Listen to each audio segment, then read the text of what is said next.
एक महिला भक्त वृंदावन से बिहारी जी लेकर अपने घर आई और तभी बाहर से गोलू घर के अंदर आया और माँ से पूछता है कि माँ, यह कौन है? तो मैया ने बोला, ये भगवान हैं और ये ही हमारे मालिक हैं। अब तो घर में जब भी कोई नई चीज बनती तो सबसे पहले बिहारी जी को भोग लगता। पहले यह सब चीजें गोलू को सबसे पहले मिलती थीं। इससे गोलू बहुत छिड़ने लगा और मन ही मन ठाकुर जी को कोसने लगा। एक दिन गोलू की माँ काम पर जाते समय बोली, गोलू, यमुना जी से मटके में जल भर कर लाना।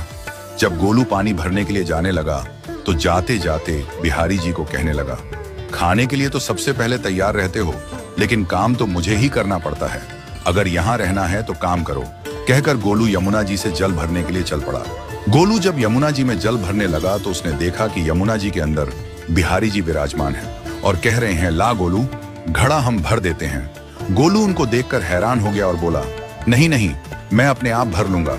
लेकिन ठाकुर जी ने उसके हाथ से घड़ा ले लिया और भरकर घर ले आए। गोलू घर आकर डर रहा था कि अगर माँ को पता लगा कि मैंने ठाकुर जी से काम करवाया है तो आज मेरी पक्की पिटाई होगी। माँ ने घर आकर बिहारी जी को गीले कपड़ों में देखा तो एकदम से हैरान हो गई और कहने लगी कि गोलू, ये जरूर तेरी शरारत है, जरूर तूने ही इन पर जल डाला है। गोलू ने अपनी माँ को समझाने का बहुत प्रयास किया, लेकिन माँ ने उसको डांट कर चुप करा दिया और ठाकुर जी के भीगे हुए वस्त्रों को बदलने लगी।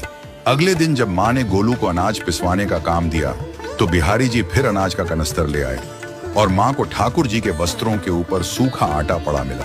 तो माँ ने फिर गोलू को डांटा कि तुझे पता नहीं कि ये हमारे भगवान हैं और तू भगवान के साथ शरारत करता है। आज तूने फिर इनके ऊपर आटा फेंका है। तो गोलू शपथ लेकर कहने लगा, नहीं माँ, मैंने कोई शरारत नहीं करी है।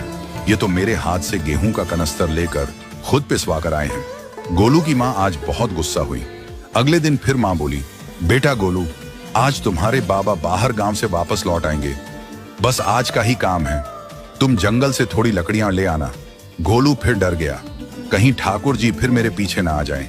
गोलू ने माँ को बोला कि मैं चला तो जाऊंगा, लेकिन बिहारी जी को समझा लो, वो मेरे पीछे ना आई। उसकी माँ हंसकर बोली, हाँ हाँ समझा दूंगी, तुम जाओ तो सही। गोलू जल्दी जल्दी लकड़ियां लेने जंगल में चला गया और माँ काम पर चली गई। लेकिन उस दिन माँ काम से जल्दी वापस आ गई और देखा बिहारी जी अपनी चौकी पर विराजमान नहीं है। वह तो एकदम से घबरा गई कि कहीं गोलू की शरारत तो नहीं। वह भागी भागी जंगल की तरफ गई। तभी उसने देखा कि गोलू के साथ एक इंसान लकड़ियों को लेकर घर आ रहा है। गोलू की माँ यह देखकर हैरान हो गई कि यह तो बिहारी जी हैं। ये क्या हमारे भगवान हमारा काम कर रहे हैं? इसका अर्थ गोलू ठीक